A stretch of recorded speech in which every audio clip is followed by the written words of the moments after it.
하나오션 실적 발표 컨퍼런스 콜에 참여해 주셔서 감사합니다. 오늘 진행 순서는 한화오션의 발표 후 참석해 주신 여러분과 질의응답 시간을 가질 예정입니다. 질문을 하실 분은 전화기 버튼에 별표와 1번을 누르시기 바랍니다. 그럼 지금부터 한화오션 2025년 4분기 실적 발표를 시작하겠습니다. 안녕하십니까. 한화오션 IR 담당 한상윤 전무입니다. 한화오션 25년 연간 및 4분기 실적 기업 설명회에 참석해 주신 모든 분들께 감사의 말씀을 드립니다.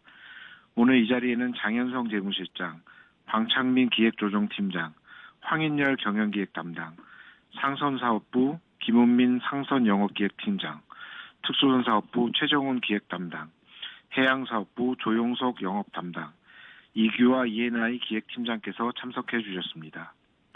금일 기업 설명회는 회사 측에서 경영 실적과 영업 시황 및 수주 전망에 대해 설명을 드리고 참석하신 애널리스트 분들과 질의응답을 하는 형식으로 진행하도록 하겠습니다.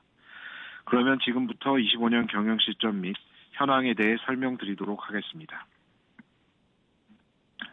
예, 안녕하십니까. 한화오션 CFO 장현성 전무입니다. 한화오션의 2025년 경영 실적과 재무 현황에 대해 말씀드리겠습니다. 먼저 당사의 2025년 연간 실적에 대해 설명드리겠습니다. 실적 발표 자료 5페이지와 6페이지를 참조해 주시기 바랍니다. 2025년 연결 기준 매출액은 전년 대비 18% 증가한 12조 6,884억 원을 기록했습니다. 생산 안정화를 기반으로 고마진 LNG선 매출 비중이 확대되며 상선사업부가 매출 성장을 주도했습니다. 또한 특수선사업부 역시 장보고 3 배치 2, 1, 2, 3번함 생산 일정이 순조롭게 진행되며 매출이 소폭 증가, 전사 매출 성장에 기여하였습니다. 2025년 연간 영업이익은 1조 1,091억 원의 흑자를 기록하며 전년 대비 366% 증가하였습니다. 수익성 중심의 제품 믹스 전환, 생산 안정화를 통한 생산성 향상, 그리고 지속적인 원가 절감 노력이 더해지며 전년 대비 큰 폭의 이익 개선을 달성하였습니다.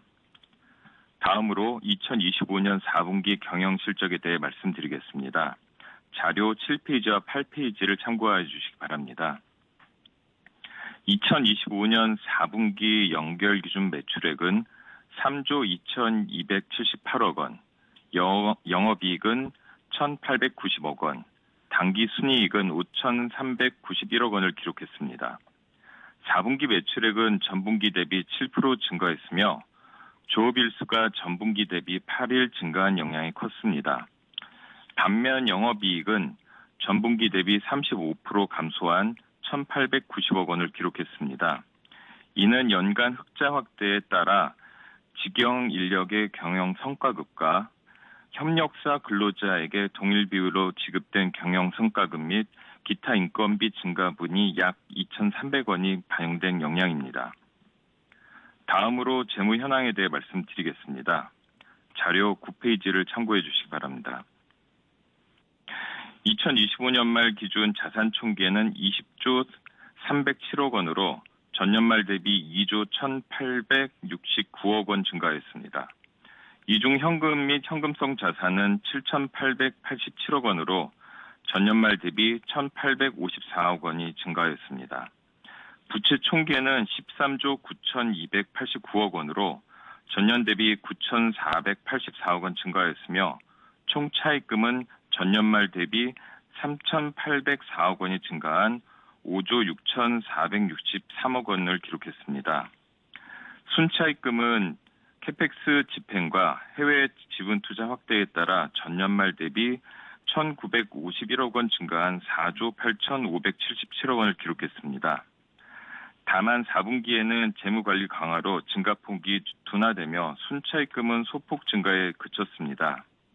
2026년에는 고가 선박 인도가 본격화되며 현금 흐름이 개선이 기대되나 생산성 향상을 위한 옥포야드 내 캐펙스 투자 및 마스가 등을 포함한 다양한 투자 집행이 예정되어 있어 변동성은 존재할 수 있습니다.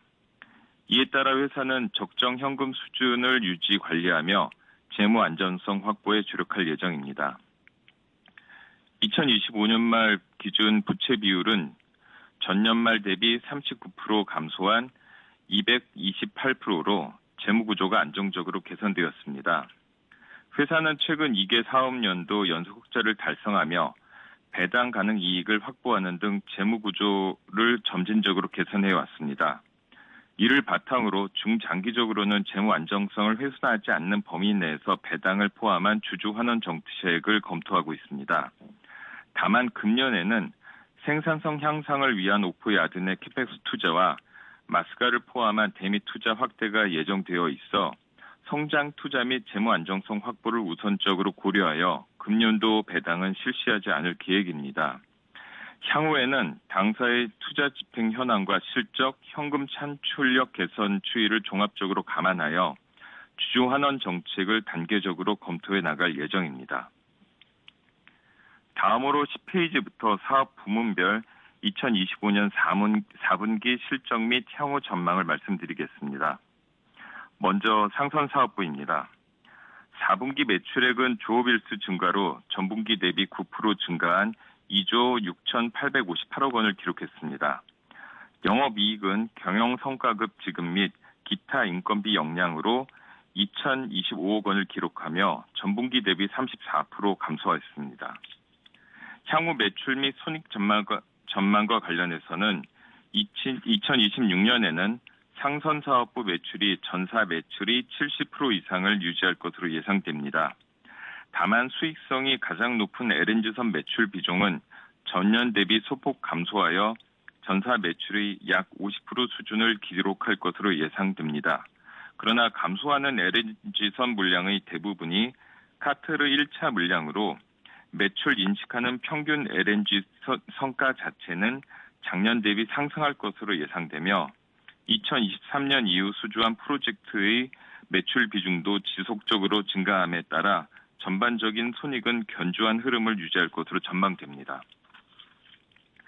다음은 특수전 사업부입니다.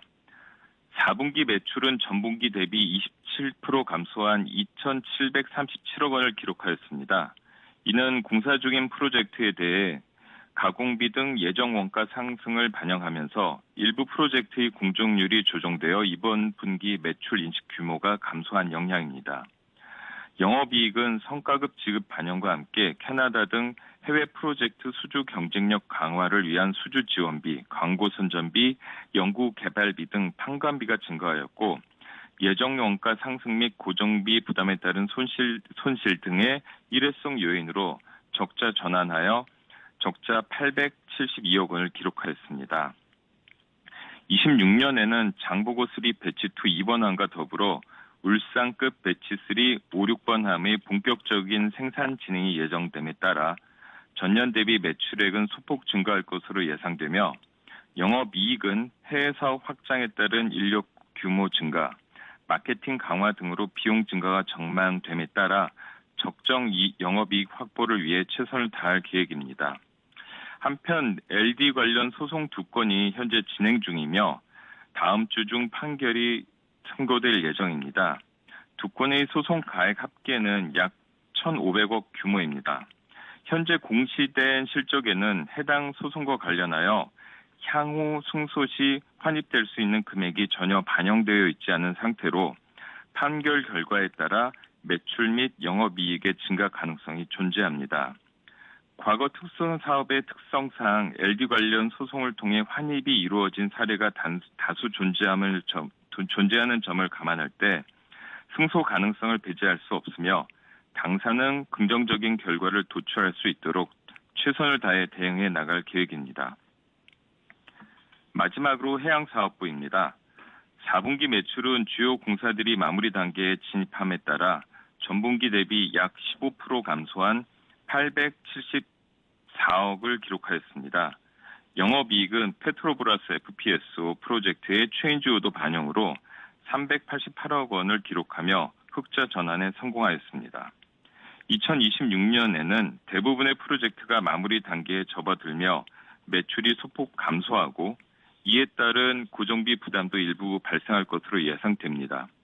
다만 4분기에서 확인된 바와 같이 발주처와의 협상 등을 통해 체인지 오더 및 인센티브 확보를 추진하여 고정비 부담을 최대한 완화해 나갈 계획입니다.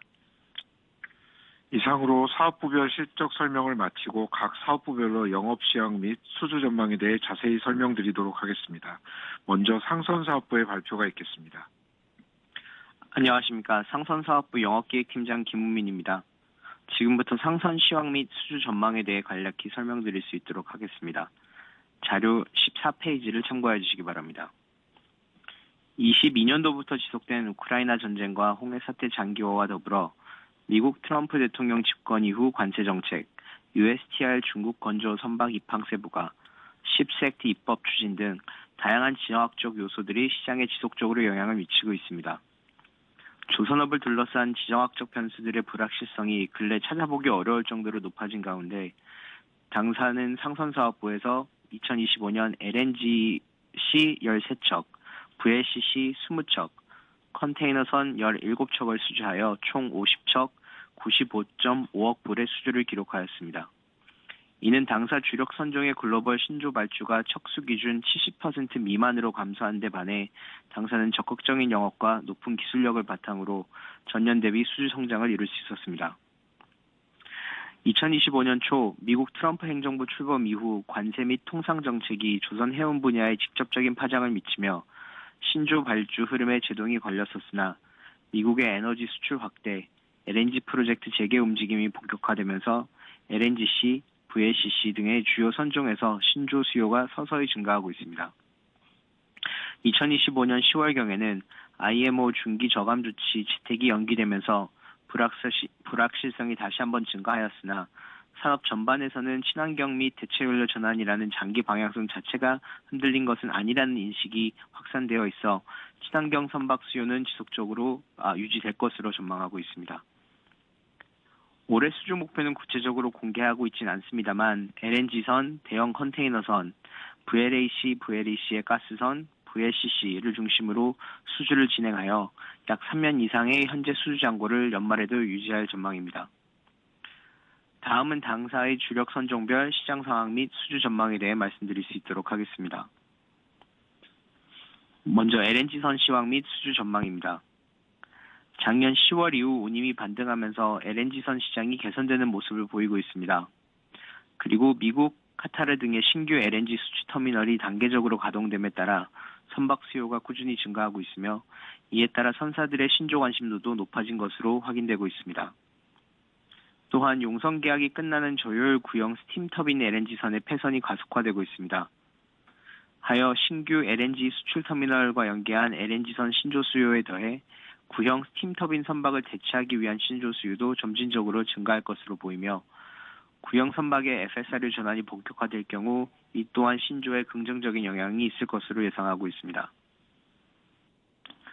비록 IMO MEPC 83차에서 넷제로 프레임워크 채택이 지연되어 불확실성은 증가하였으나 장기 방향성은 변하지 않았기에 LNG선의 수요는 지속적으로 유지될 것으로 전망하고 있습니다. 아울러 미국의 쉽스액트 추진 가능성 등 정책적 요인도 신규 수요에 영향을 미칠 수 있으나 실제 수요 확대에 미치는 영향은 정책의 구체화 수준에 따라 상이할 수 있어 지속적인 모니터링이 필요한 상황입니다. 다음은 VLCC 시황입니다. VLCC 시황 또한 작년 하반기부터 중국, 인도의 원유 수요 증가 및 오펙 플러스 증산 발표 등 선박 수요를 증가시키는 요인들이 발생하고 있습니다. 또한 제재로 인해 선적 후 대기하는 VLCC가 늘면서 선박 가용성이 감소함에 따라 운임 상승 및 신조 수요를 야기하고 있습니다. 더불어 20년 이상 선령의 VLCC가 전체 선대의 20% 이상으로 구조적으로 교체 수요가 풍부한 상황입니다. 다만 이란 및 러시아 제재 완화가 이루어져야 그림자 선대에 속한 노후 선박의 소유권 이전이 가능해지면서 폐선 가속화로 이어질 것으로 보고 있습니다. 최근에는 미국에서 마두로 체포 후 베네수엘라 원유 수입을 선포하면서 탱커 시장의 전반이 재편될 것으로 예상하고 있습니다.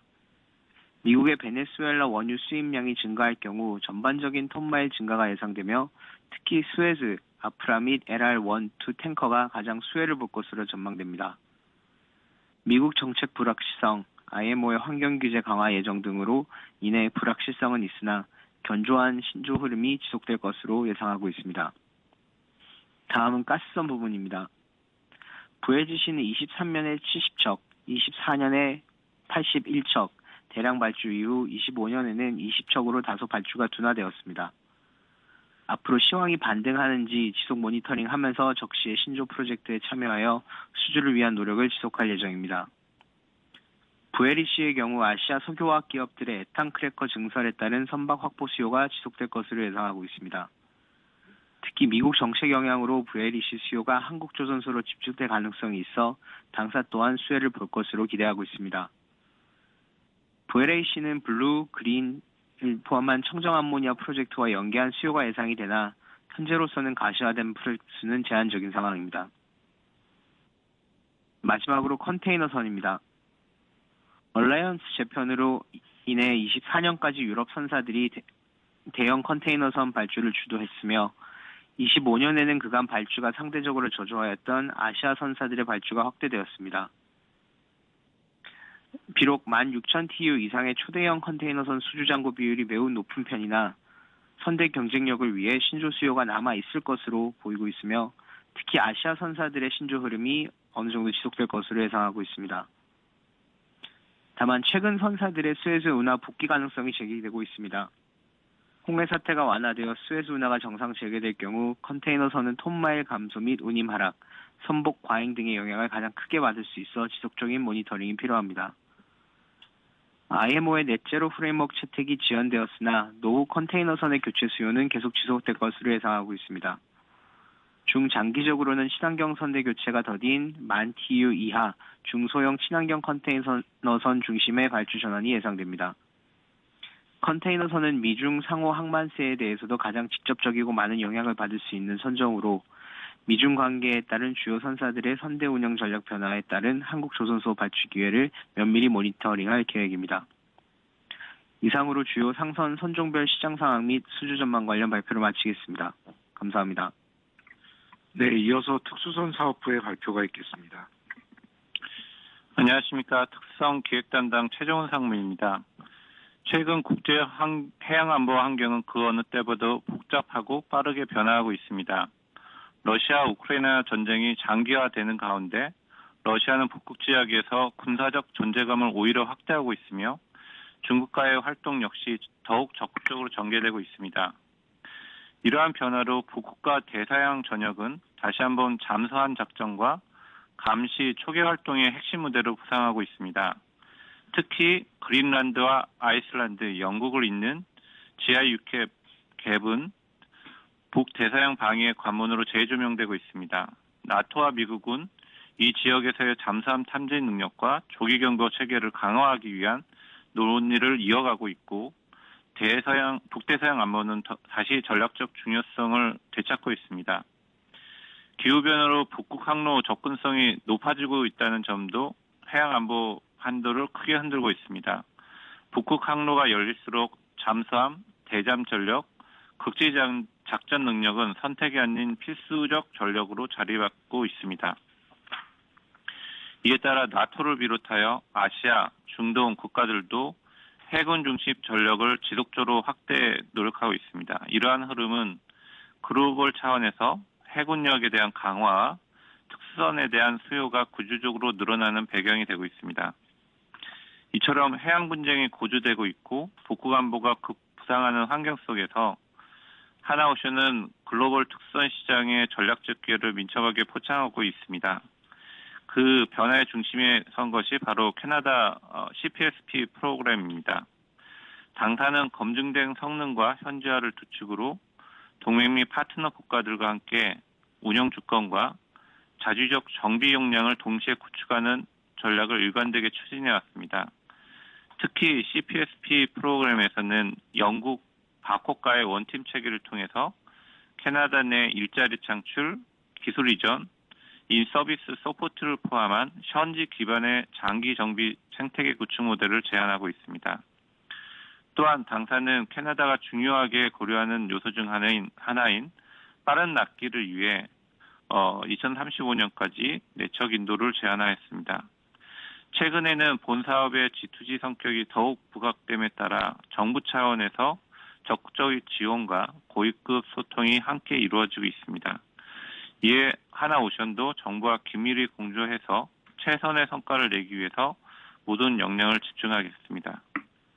미 해군 함정 발주와 관련해서는 현재 관련 법 개정을 기다리고 있고 거제 사업장에서 직접 건조는 물론 필리조선서 등을 활용한 다양한 직접적이고 간접적인 사업계를 검토하고 있습니다. 한국과 미국 현지 생산 거점을 유기적으로 조합하여 가장 효율적이고 선제적인 방식으로 미국 해양 시장에 진입하기 위해 지속적으로 노력하겠습니다. 또한 지난 한미 정상회담에서 언급된 한국형 핵 추진 잠수함 관련 논의가 실제 사업으로 이어진다면 이는 대한민국이 글로벌 해양방산 강국으로 도약하는 중대한 계기가 됩니다. 이에 우리는 오랜 시간 동안 축적해온 잠수함 설계, 건조 기술과 생산 경험을 바탕으로 국가 발전과 안보에 기여할 수 있도록 노력을 다할 예정입니다. 최근 국제안보 정세와 국내 안보 여건 모두 빠르게 변화하고 있습니다. 그러한 급변하는 환경 속에서 하나오션은 함정 건조의 새로운 역사를 만들어가고 국내 안보에 실질적으로 기여할 수 있도록 앞으로도 최선을 다하겠습니다. 감사합니다. 네, 마지막으로 해양사업부의 발표가 있겠습니다. 안녕하십니까. 에너지 플랜트 유닛 사업부 마케팅 세일즈 담당하고 있는 조용석입니다. 자료 16페이지를 통해서 글로벌 에너지 해양 시장의 변화와 그에 따른 오일앤가스 해양 플랜트 및 재생에너지 시장 전망에 대해서 말씀드리겠습니다. 오일앤가스 시장을 보면 미국 에너지정보청, 국제에너지기구 등 주요 기관들은 견조한 수요 증가를 전망하면서도 공급 과잉으로 인한 가격의 하방 압력 증가 가능성을 전망하고 있습니다. 다만 러시아, 우크라이나 전쟁이나 이란, 베네수엘라 등 제재 또는 수출 통제 강화 가능성, 그리고 오펙의 정책 변화 등 지정학적 변수들이 있기 때문에 단기적으로 가격 변동성이 더 커질 가능성도 함께 언급되고 있습니다. 천연가스 역시 비슷한 흐름으로 미국을 중심으로 생산이 계속 늘어나고 있고 LNG 신규 생산 능력도 빠르게 확대되면서 전반적으로 가격에는 하방 압력이 커질 것으로 예상됩니다. 한편 에너지 메이저들이 단기적 공급 과잉 가능성을 우려하지만 중장기적으로는 개발도상국의 생활 수준 향상과 전력화 확대에 따라 에너지 수요가 구조적으로 증가할 것으로 보고 있습니다. 오펙 역시 2050년까지 글로벌 에너지 수요가 약 23% 증가하고 그중 석유가 약 30%, 하루 약 1억 2,300만 배럴 수준을 차지할 것으로 전망하고 있습니다.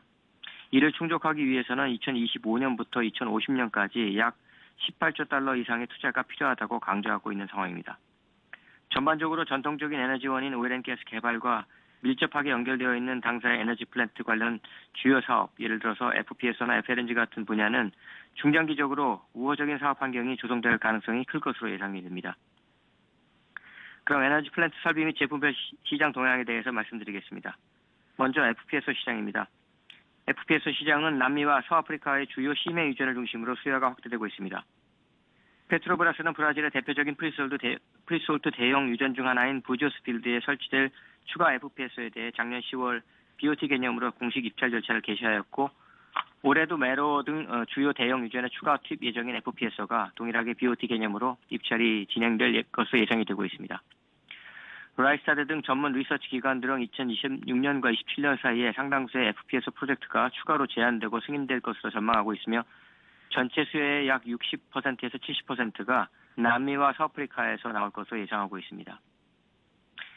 토탈 에너지 같은 경우에는 현재 개발 추진 중인 비너스 필드가 속해 있는 PLL 56 블록 지분 10%와 갈프가 최근 발견한 대형 유전인 모파네 필드가 속해 있는 PL 36 블록 지분 40%를 상호 교환하면서 PL 83의 운영권을 확보함으로써 나미비아에서 탐사 및 개발 활동을 확대하고 있으며 향후 이 지역에서 추가 FPS나 FLNG 신주 수요가 증가될 것으로 예상이 되고 있습니다. 전반적으로 2026년 당사가 참여할 수 있는 FPSO 신조 기회는 지속적으로 유지 또는 확대될 것으로 보이므로 프로젝트의 규모나 입찰 시점에 따른 당사 부하, 경쟁 상황 등을 고려해서 선별적으로 입찰에 참여할 계획입니다. 다음은 FLNG 시장입니다. 미국을 중심으로 신규 LNG 프로젝트와 기존 설비 확장이 본격화되면서 전반적으로 천연가스 수출 시장에는 긍정적인 분위기가 형성되고 있습니다. EIA에 따르면 미국 LNG 수출은 이미 2025년에 사상 최대 수출량을 기록했고 2026년에는 신규 설비 가동에 따른 추가적인 증가가 예상이 되고 있습니다. 또한 2026년 글로벌 LNG 공급이 전년 대비 약 3천만 톤 정도 늘어날 수 있다는 전망도 제기되고 있습니다. 라이스타디의 전망을 보면 FLNG 총 생산량이 2030년에는 약 4,200만 톤, 2035년에는 5,500만 톤 수준의 규모까지 확대될 수 있다고 보고 있어서 중기적으로는 FLNG 신조 수요가 글로벌 제작 용량을 넘어설 가능성도 조심스럽게 예측되고 있는 상황입니다. 현재 북중남아메리카나 서아프리카, 아시아 지역 등 다양한 국가에서 미개발 가스전의 현금화를 위한 개발 사업이 점차 증가하고 있으며 향후 당사가 참여할 수 있는 신조 기회가 지속적으로 있을 것으로 예상이 됩니다. 시추 시장입니다. 시추 시장은 현재 다소 주춤한 분위기입니다만 노후 설비의 교체 속도와 심해 개발 동향을 감안하면 점진적인 회복 가능성은 충분히 있다고 보고 있습니다. 클락슨의 자료를 살펴보면 2025년 기준 심해용 부유식 시추 설비, 특히 드릴십이나 세미리그 같은 플로터의 가동률이 약 80% 수준인데 2026년에서 2027년으로 가면서 고사양 자산을 중심으로 단연 계약이 늘어나고 있어서 용선료 상승에 대한 기대와 함께 2026년 말에는 가동률이 90%까지 올라갈 수 있을 것으로 전망하고 있습니다. 다음은 해상풍력 및 설치선 관련된 시장입니다. 해상풍력 시장은 최근 일부 국가들의 정책 변화와 사업성 악화 이슈로 다소 주춤한 모습이 있습니다. 그럼에도 불구하고 에너지 다변화와 탈탄소라는 큰 흐름 속에서 보면 여전히 장기 성장 잠재력이 높은 시장으로 평가되고 있습니다. 국내의 경우 2025년 해상풍력 고정가격 경쟁 입찰에서 689메가와트가 선정되면서 국내 제도 기반의 물량이 실제 사업으로 이어지고 있는 상황이고 계속되는 고정가격 경쟁 입찰 공고 등으로 단기 파이프라인도 이어지고 있어서 2026년에는 인허가, 개통, 금융 조건을 충족하는 프로젝트를 중심으로 사업 가시성이 점차 개선될 것으로 예상이 됩니다. 해외의 경우에도 유럽 주요 국가들이 2030년까지 해상풍력 100기가와트 달성 목표를 다시 한번 확인하고 있고 영국 역시 최근 라운드에서 약 8기가와트 규모의 계약이 체결되면서 대형 프로젝트 파이낸싱은 프로젝트들의 파이프라인은 유지되고 있는 흐름입니다. WTIV 시장을 보면 이미 개발이 진행 중인 필드를 중심으로 설치 수요는 계속 유지되고 있습니다. 다만 일부 신규 프로젝트들이 재검토되면서 단기적으로는 글로벌 시장에 변동성이 있는 상황이지만 유럽을 중심으로 2026년에서 28년까지 설치 물량을 포함하는 대형 프로젝트들이 다시 속도를 내고 있기 때문에 15메가와트 이상 터빈 설치가 가능한 고사양 WTIV에 대한 수요는 구조적으로 계속 유지될 것으로 전망됩니다. 국내 해상풍력 시장이 확대되면서 해상 변전 설비 설치 수요도 함께 늘어날 것으로 예상이 되고 있고 유럽에서는 대형 HVDC 플랫폼 중심으로 해상 변전 설비 수요가 증가하고 있는 추세입니다. 종합적으로 보면 글로벌 에너지 전환 흐름 속에서도 석유가스와 같은 전통 에너지원의 안정적 공급과 해상풍력을 중심으로 한 재생에너지 시장 성장이 동시에 진행되고 있습니다.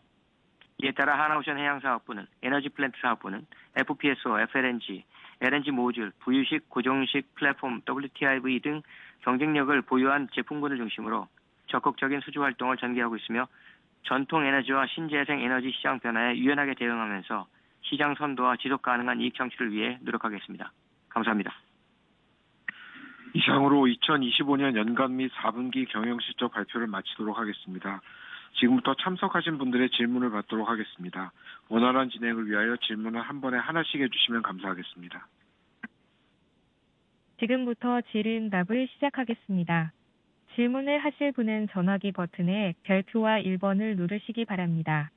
질문을 취소하시려면 별표와 2번을 누르시면 됩니다. 처음으로 질문해 주실 분은 유한타증권의 김용민 님입니다. 질문해 주십시오. 네, 안녕하세요. 유한타 김용민입니다.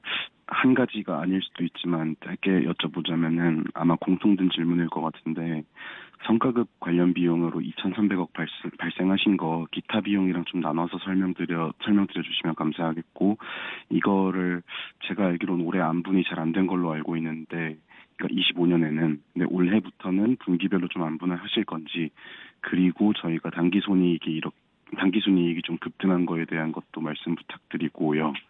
그리고 이제 추가적으로 특수성 관련해서 비용 발생한 게 캐나다 위주로 말씀을 해주셨는데 여기서 일회성으로 발생한 비용들이 100% 캐나다에 소비가 된 건지 혹은 미국 쪽으로도 좀 나간 게 있는지 부탁드립니다.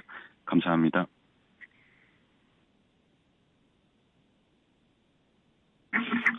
답변 드리겠습니다. 첫 번째 성과급 비용 2,300억 관련돼서는 우선적으로 지금 협상이 아직 끝나지 않고 추후 디테일한 사항에 대해서 계속적으로 협의를 하고 있는 상태이기 때문에요. 상세 내용을 지금 오픈하기엔 조금 성급한 부분이라 판단에 대해서 말씀드리긴 좀 그렇고, 그리고 2026년 부분에 대해서 안분하는 것도 좀 내부적으로 아무것도 결정된 게 없기 때문에 현 시점에 좀 말씀드리기는 조금 양해를 부탁을 드리겠습니다.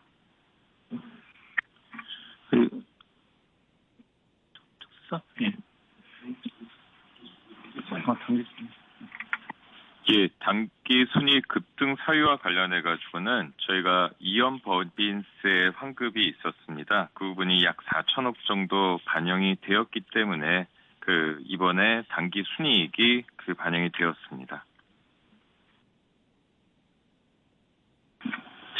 예, 특수성 일회성 비용에 대해서는 약 4분기에만 200억 정도가 났는데 말씀드린 대로 지금 올해 3월까지 캐나다 제출입니다. 그래서 그 전에 작년 연말부터 시작해가지고 광고랑 비용을 많이 쓰고 있고요. 그래서 그거하고 이제 기타 태국이라든지 폴란드 기타 전시회 비용 합쳐서 이 100억 정도 이상 발생을 했고, 또 4분기에 이제 경상연구 개발비 부분이 나오는 게 있어서 거기에서만 200억 정도의 비용 발생 요인이 있었습니다. 다음 질문 받겠습니다. 다음으로 질문해 주실 분은 다올투자증권의 최광식 님입니다. 질문해 주십시오. 네.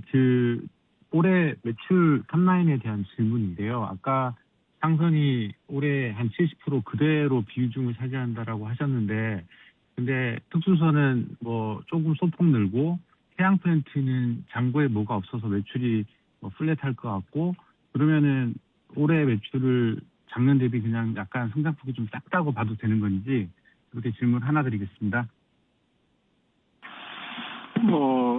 환율 요인이라든지 다른 총회 정원가 변동에 따라 가지고 매출 인식하는 게 좀 차이가 있을 수도 있는데, 저희가 올해 수준의 매출의 달성도 내년에 비슷하게 될 것으로 보입니다. 예.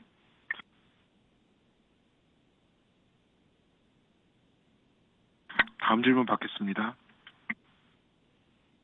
다음으로 질문해 주실 분은 한국투자증권의 강경태 님입니다. 질문해 주십시오. 네, 안녕하세요. 질문 주셔서 감사드립니다. 한투 강경태 수석입니다.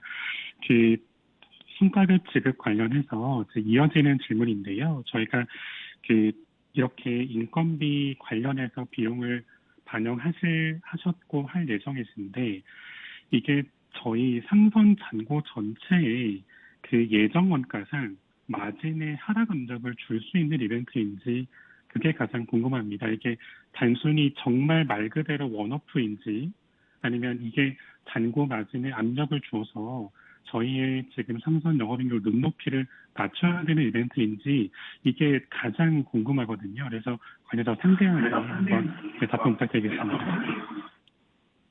인지하고 계시겠지만 저희가 성과급 같은 일회성 비용 같은 경우에는 프로젝트 손익에 직접적으로 연관받지 않고 전사 공통비로 이제 배부되는 거기 때문에 시장에서 생각하고 있는 이제 저희 선종별 컨센서스는 크게 변동이 없는 것으로 봐주시면 될 것 같습니다.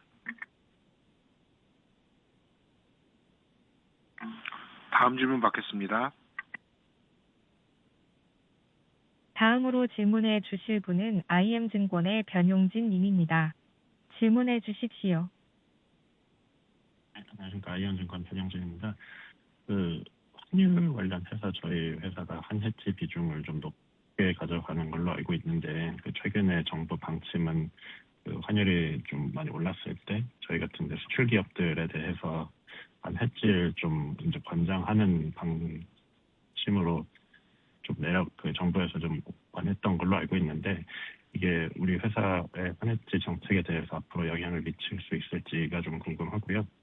그 질문 하나 기회 주셨는데 아까 그 연계된 거라서 하나만 좀 더 질문을 드리면 성과급 2,300억 원 반영이 된 게 그 상선사업부에서 반영이 됐다라고 보면 되는 건지 아니면 사업부 공통적으로 좀 매출에 배분해서 됐다라고 보면 되는 건지 확인 좀 부탁드리겠습니다.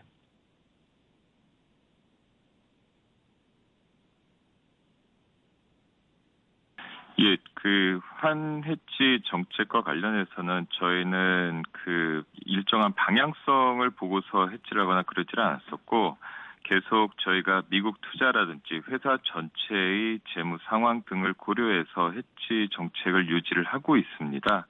그렇기 때문에 정부 정책 그 부분과 관련해서의 뭐 변동 그렇게까지는 없는 것으로 말씀드릴 수 있을 것 같습니다.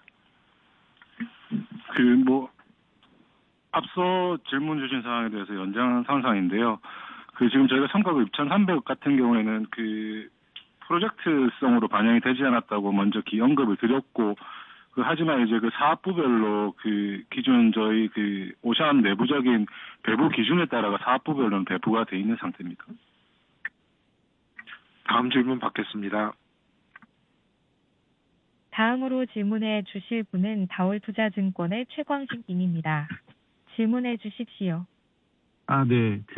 이제 업황 넘어가서 LNG 관련 질문 드리겠는데요. 뭐, 발주 올해 좋게 보신다고 했는데, 경쟁사들은 막 80척 정도 본다고 하는데, 하나오션의 올해 LNG 발주 규모에 대한 좀 전망이 있으시면 공유해 주시면 감사하겠고요. 성과가 최근에 좀 못 올라가고 있는 게 모두들 아는 중국이 엄청 요즘 받고 있잖아요. 그래서 이런 현상에 대해서 어떻게 내부적으로 보시는지, 그래서 중국이 LNG 건조 캐파가 몇 척 정도로 요즘은 보고 전략을 세우고 있는지 좀 문의드리겠습니다.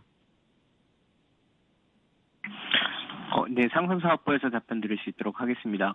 경쟁사에서 연간 80조 예상하고 있는 거는 뭐 저희랑 비슷한 수준일 것 같고 아마 소스도 비슷한 소스들 기반에서 한 분석 기반일 걸로 예상하고 있습니다. 그리고 이제 성과가 횡보하는 부분에 대해서는 말씀 주셨다시피 최근에 몇 건 중국과 계약되는 성과들이 한국에 올 주문의 성과를 좀 하방 압력을 주는 요인은 있기는 합니다만 저희가 지금까지 보는 시장의 움직임은 그러니까 중국으로 갈 수 있는 물량은 제한적인 걸로 보고 있고요. 일단 그 물량이 아닌 물량이 실제로는 시장에 훨씬 많다고 보고 있기 때문에 중국에서 공급 가능한 그런 캐파가 있더라도 일정 수요 이상이 시장에서 발현이 되면 한국에서 건조하는 성과는 중국 성과에 연동되는 부분은 좀 약화되지 않을까 생각하고 있습니다. 다음 질문 받겠습니다. 다음으로 질문해 주실 분은 NH투자증권의 정현승 님입니다. 질문해 주십시오. 네, 안녕하세요. NH투자증권 정현승입니다. 올해 해양 플랜트 혹시 대략적으로 수주 계획 그리고 혹시 뭐 척수로 알려주실 수 있으면 알려주시면 감사하겠습니다. 예, 조영석입니다. 저희가 뭐 척수 목표를 정확하게 말씀드리기는 좀 어려운 부분이 있지만 저희 일반적으로 연 한 척에서 한 1.5척 정도의 FPSO나 FLNG를 타겟으로 계속 사업 추진을 하고 있습니다. 그래서 그 정도의 목표를 가지고 있다라고 보시면 될 것 같습니다. 예, 다음 질문 받겠습니다. 다음으로 질문해 주실 분은 한국투자증권의 강경태 님입니다. 질문해 주십시오. 네, 질문 기회 주셔서 감사드립니다. 저희 지금 추진 중이신 캐나다 CPST 말고 저희 미국 포함해서 글로벌리 저희 특수선 부분에 올해 수주 계획이신 프론트로그를 공유 주시면 감사드리겠습니다. 뭐 예상 척수라든지 어떤 함정이라든지 수주 시점이라든지 이런 것들을 한번 좀 알려주시면 감사드리겠습니다.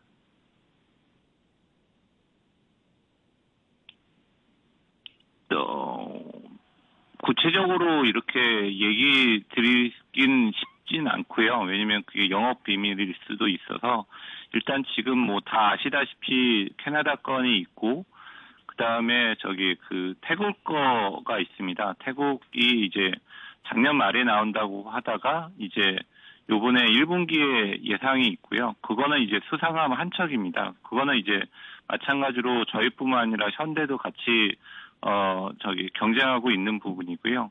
그거 외에도 기존에 알고 계시던 사우디도 있는데, 사우디는 이제 올해 RFP가 나올지 그거는 이제 좀 불확실한 상황이고, 그거 외에도 남미나 북유럽 쪽에 있는 업체들하고 잠수함과 수상함에 대해서 이제 영업에 대한 논의를 하고 있습니다. 네, 다음 질문 받겠습니다.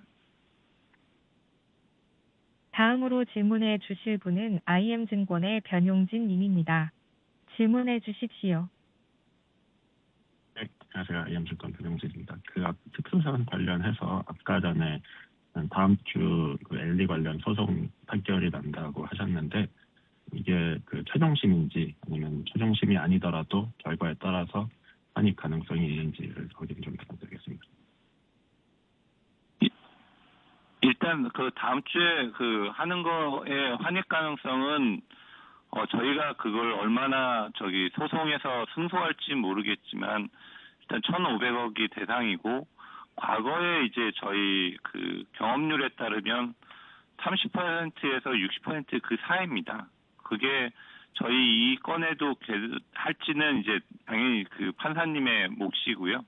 그거에 따르면 일부 그 범위 내에서 환입될 거로 예상이 되고, 일단 판결이 나면 저희는 환입을 시키고, 그거에 따라서 이자 비용도 상당하기 때문에 정부에서는 그거 돈도 같이 줄 것으로 예상하고 있습니다.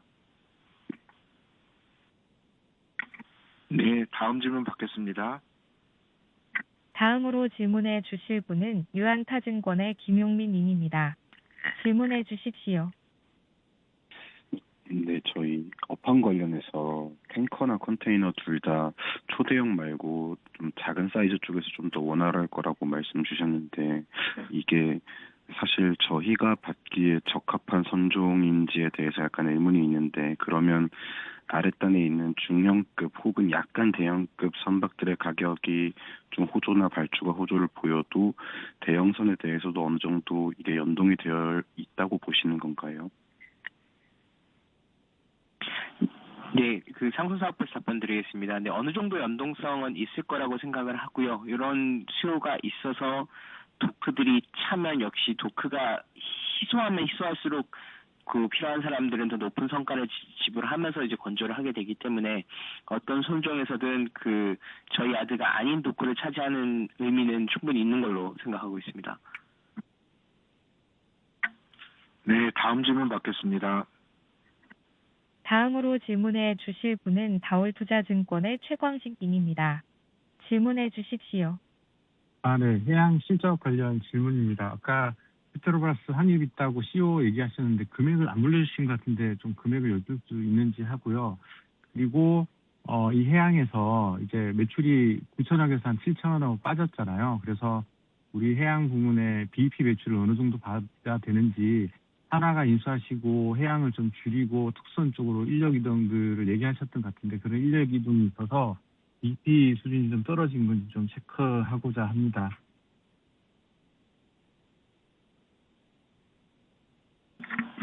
답변 드리겠습니다. 저희가 BEP 매출은 약 한 1조 정도인데, 이제 EPU가 사업군이 이제 출범을 하게 되면서 기타 재반 비용들이 증가하면서 관련된 BEP는 약 한 1.5조에서 2조 원 정도로 봐주시면 될 것 같고요. 페트로브라스 체인지오더 환입 금액 같은 경우에는 올해 받았던 게 한 600억 정도라고 봐주시면 될 것 같습니다. 다음 질문 받겠습니다. 현재 질문을 요청하신 분은 없습니다. 질문을 하실 분은 전화기 버튼에 별표와 1번을 누르시기 바랍니다. 다음으로 질문해 주실 분은 한국투자증권의 강경태 님입니다.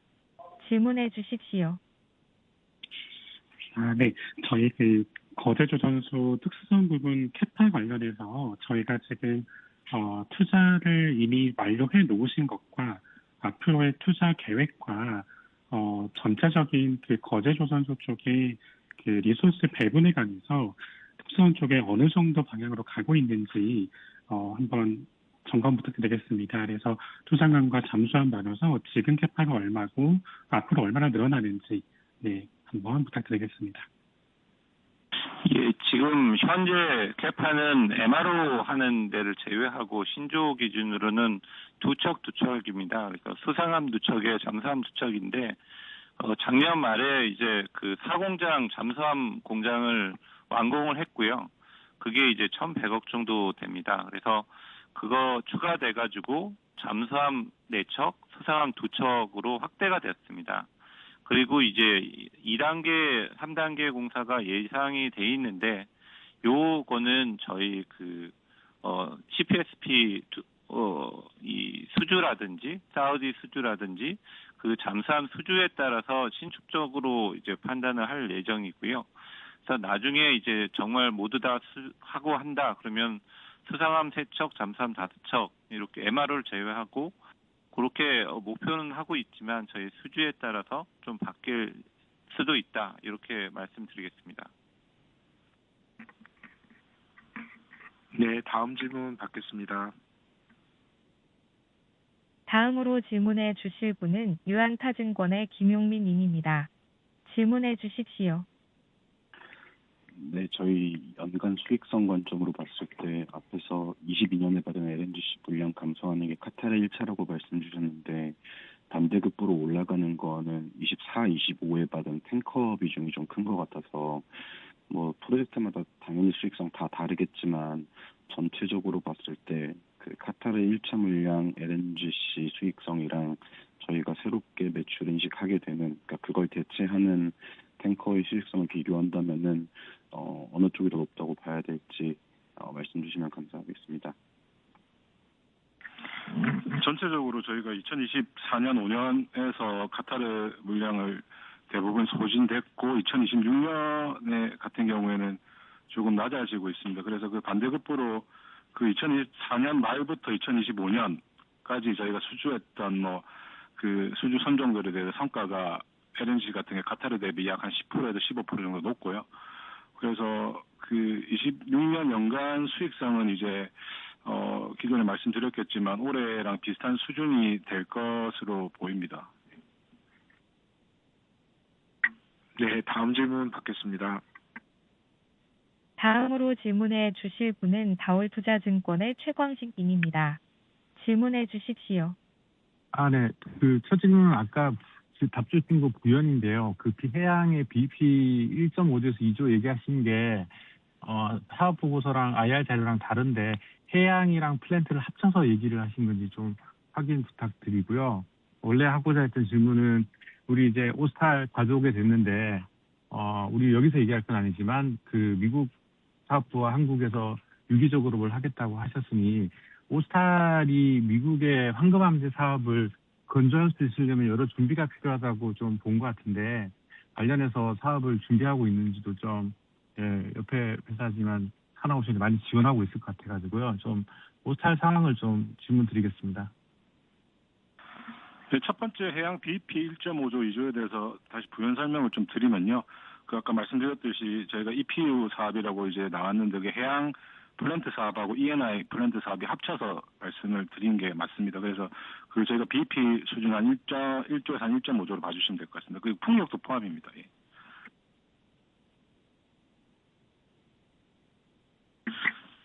오스탈 관련해서는 저희가 지금 지분 인수하는 데까지 승인을 받고 미국에 있는 이제 오스탈의 조선소와 한국의 저희 조선소, 필리 조선소 이렇게 유기적으로 협업할 수 있는 기회를 보고 있는 초기 단계라고 이제 말씀드릴 수 있을 것 같고요.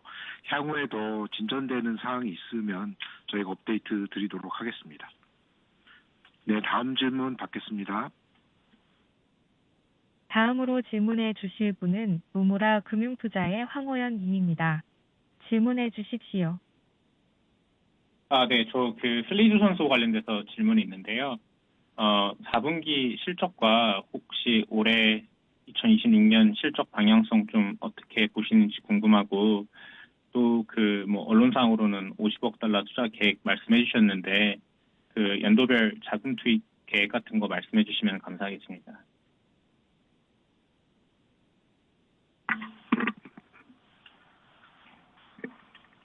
네, 지금 투자 규모는 현재 시점에서 딱 끊어서 말씀드리기는 조금 어려운 상황이고요.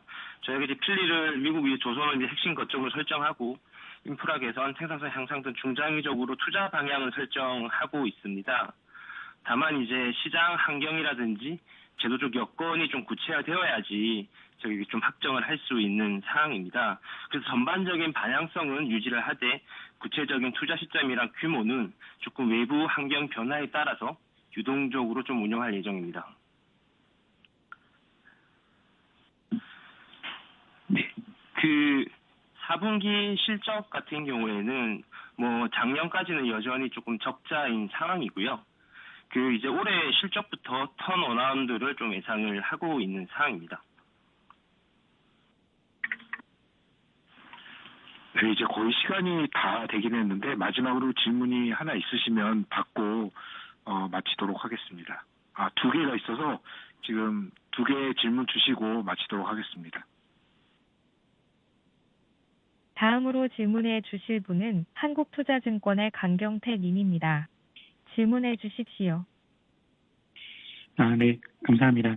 저희 E&I 쪽과 기존 E&I 쪽의 질문인데요. 저희가 올해 해양 매출이 너무 부족할 것 같아서 EPU 사업 부분의 가장 큰 역할은 E&I 쪽에서 나올 것 같습니다. 그래서 저희 E&I 쪽 가장 큰 사업이 지금 신한우이 착공해서 매출 나는 것일 텐데 올해 예상되는 신한우이 쪽 매출화 규모가 궁금하고요. 그리고 작년 말 기준으로 신한우이가 아닌 기존 E&I 부분 쪽에 수주 잔량이 얼마나 지금 돼 있을지 그 2개의 답변 부탁드리겠습니다. 예, E&I 기획팀장 이규환입니다. 26년 신한우이 매출은 약 5,200억 정도 예상이 되고요. 그다음에 21년 말 매출 관련해서는 저희가 8천억 정도 8천억 정도 했습니다. 이번에 수주 잔량은 지금 신한우이 포함해서 25년 12월 기준으로 해서 2조 1,900억이 있습니다. 네, 다음으로 마지막 질문 받겠습니다. 마지막으로 질문해 주실 분은 유한타증권의 김용민 님입니다. 질문해 주십시오.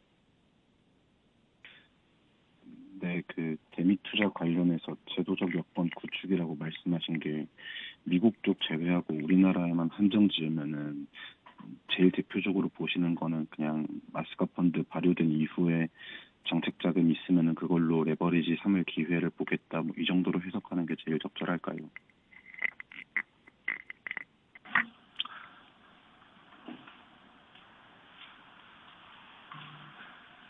네, 말씀 주신 사항이 맞고요. 제가 방금 질문을 잘 못 들었는데 이게 우리나라에서 함정을 짓는 것을 문의를 주신 건가요?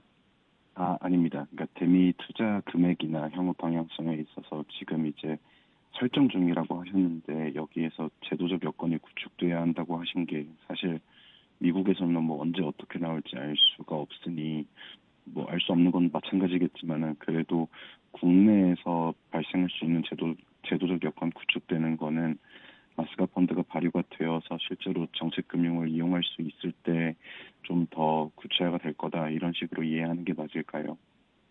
맞습니다. 마스가 펀드를 통해 가지고 기관 지원 구조라든지 이런 부분이 좀 확정이 되어야지 저희가 좀 구체화시킬 수 있을 것으로 생각하고 있습니다. 네, 추가로 질문이 더 있으신 애널리스트 분께서는 IR팀으로 이후에 전화를 주시면 더 자세히 답변 드리도록 하겠습니다. 이상으로 25년 연간 및 4분기 실적 발표 기업 설명회를 마치도록 하겠습니다. 참석해 주셔서 모두 감사합니다.